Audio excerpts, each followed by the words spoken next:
ер нь бол гол хариулт нь хайр юм аа. Окей, би юм шиг ярмааргүй л байна л та. Гэхдээ зүгээр зохиолчийн илэрхийлсэн санаа нь юу вэ гэхээр ийм байгаад байгаа хгүй юу? Одоо яаж ч харсан.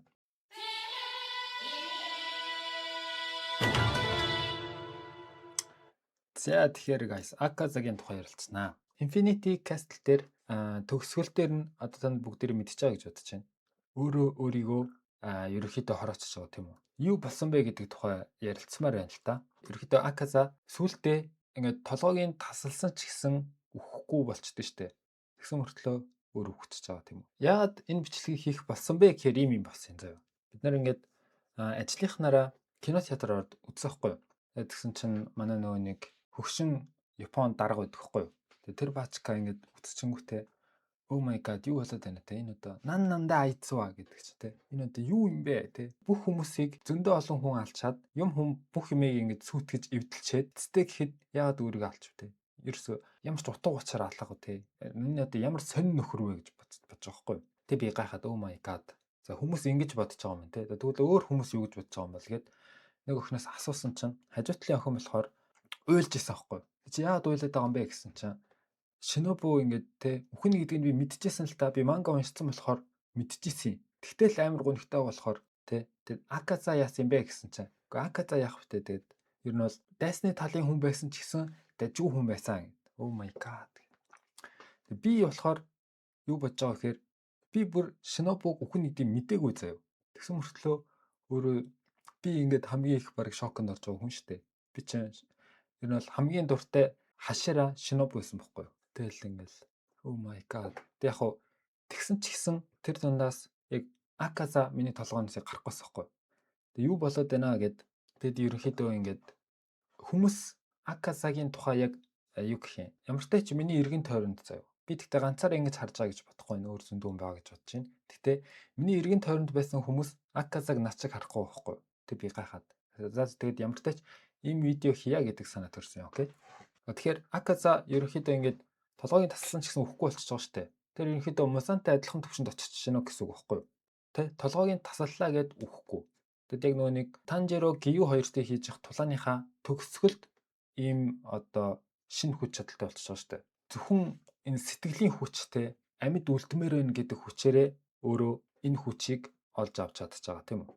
Дээд сарны чөтгөрүүд чинь бол basically ерөнхийдөө зөвхөн ганц сул тал нь нарны гэрэл байгаа шүү дээ. Тэгэд би өмнөх удаа Аказа дээр ингээ видео хийжсэн байхгүй юу. Тэгтээ тэр үед дээр би ингээд Япон хэл дээр хий гэж бодоод Япон хэл дээр хийжсэн. Тэгтээ энэ баг жил мөлийн өмнө те яг нөгөө нэг кинон гарч ирэх үед хийжсэн байхгүй юу. Тэгээ тэр үед би юу гэж бодсон бэ гэхээр Аказа ингээд хүн байсан гэдгээ эргээд сансан болохоор тэр одоо дурсамж нь эргээд ирсэн болохоор те одоо дахиж амьдрах хэрэггүй болчлоо гэж бодсон байхгүй юу.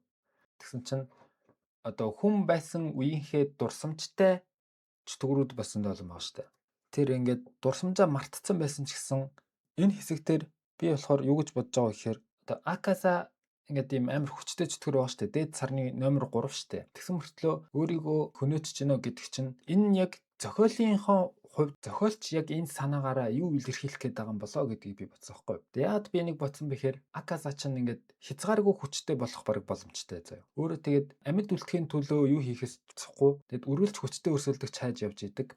Тэгээд тулааны ер нь бол сууд ухаантай штэ. Окей. Тэгэд өрсөлдөгчийнхоо чадвар энтерт амар хурдан тасчдаг. Эсвэл ер нь бол зүгээр тулдах болгондоо улам хүчтэй болж байгаа тийм. Тэгэд энэ гаийн потенциал бүр ингээд зүгээр үргэлдээд байхгүй болчихж байгаа байхгүй. Миний хамгийн их санаа зовж исэн юм бол тэр. Тэгээд зохиолч яг энэ санаагаараа юу хэлэх гээд байна гэсэн.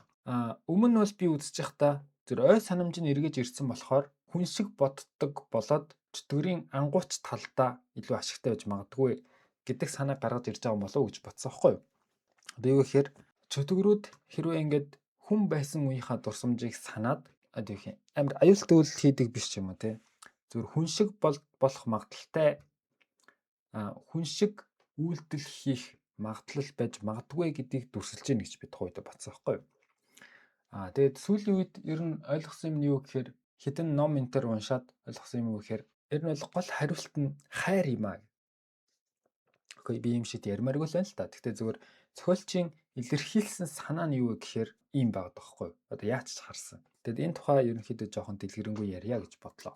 Аказагийн одоо дурсамж нь байхгүй ч гэсэн хайр нь биед нь шингэсэн байсан байхгүй. Тэр нөгөө нэг өөрийнх нь дайралтуудынх нь нэрүүд нь нөгөө Koyuki-тэй хамт үзэж исэн галт наадам гэж байгаа шүү дээ. Fireworks. Тийм тэр галт наадмуудынх нь нэр нь байсан. За тэгээд тэр нөгөө нэг дайсныхаа тэ хөнөөх хүсэл нь одоо өөрийг нь довтлох хүсэл нь хэр их байхаас хамаарад Аказа илүү сайн мэдэрдэг гэд тэр нөгөө нэг скил нь нөгөө эмэгтэйгийнх нь өсний хавчаар шиг хэлбэртэй байсан байхгүй. Аказа эмэгтэй хүнийг идэхээс татгалздаг байсан. Тэгээд тэрнээсээ болоод энэ бас өөрийнх нь хүчийг ингэж лимитлдэг байсан гэж бичсэн байгаа байхгүй. Гэхдээ энэ бол мэдээж бүх шалтгаан биш. Тэгээд ерөнхийдөө хүч чадлын тухай бүхнийг хийж байгаа мөртлөө хийж байгаа үйлдэлүүд нь ингээд хоорондоо зохицохгүй байгаа байхгүй. Тэгээд ерөнхийдөө basically юу болж байгаа гэхээр өвөлтэй нүр тулж байгаа штэ. Өвөлтэй нүр тулангууд ингээд нэг өнгөрсөн амьдрал нүдэнд ингээ харагдаад ингээ зүр гэдэг ингээ өнгөрдөг штэ. Та нар хэрвээ усанд живж үтсэн бол энийг мэднэ гэж бодож байна. Тэгээд тэр үедээ дурсамж нь эргэж ирэх үедээ одоо өөрийнх нь хайртай байсан бүх хүмүүс нь өгцөн гэдгийг санаж байгаа байхгүй. Тэгэд Аказа ер нь анханасаа яагаад ийм хүч чадлын тухай төлөө бүхнийг хийдэг байсан бэ гэхээр тэр зүгээр л хайртай хүмүүсээ хамгаалмаар байсан байхгүй. Одоо тэгээд хайртай хүмүүсээ хамгаална гэдэг тэр дурсамжаа мартцсан, ингээд чөтгөр болцсон. Тэнгүүтээ зүгээр хүч чадал бүх юм болцсон. Хүч чадлын төлөө тгсэн мөртлөө яагаад ч юм явах хэвээр. Улам хүчтэй болох хэвээр. Тэгэд хүчтэй болоод дээшээ явж байгаа мөртлөө өөрийг нь хүчтэй болгох, одоо эмэгтэй хүн идэх. Ер нь бол эмэгтэй хүнийг идэхгүй байна гэдэг чинь чи нийт одоо өөрийнхөө хоолныхоо 50% байхгүй болгочихно гэсэн үг шүү дээ. Боломжтой. Тэгээд тэр дурсамж нь байхгүй болцсон болохоор илүү хүчтэй болмоор байгаа. Уул нь бол анх хайртай хүмүүсээ, эргэн тойрныхоо хүмүүсийг хамгаалахын тулд хүч чадлыг хүссэн байхгүй. Тэгээд улам хүчтэй болоо явж исэн. Тэгсэн чинь чи тэр хайртай хүмүүсээ хамгаална гэдэг тэр ой санамж нь байхгүй болцсон. Гэхдээ яг ч юм зөвлөлт хүчтэй болох хэвээр. Энээс юу үүдэж гарч ирсэн бэхээр энэ одоо яг ч юм хүчтэй болох гэдэг байгаа өөрт нь ингээ мэдрэгдээд байгаа амар хүчтэй юм байгаа шүү дээ тархин дотор нь. Тэр юмаа ингэж өөртөө юу гэх юм утга учиртай болгохын тулд би зөвхөн хүчтэй хүмүүстэй тулдна. Би хүчтэй хүмүүст дуртай. Сул дорой хүмүүс бол надаас хол байх ёстой гэдэг ийм ментали одоо ийм бодлыг өөрөө ингэж ургуулж гаргаж ирж ботсон байхгүй.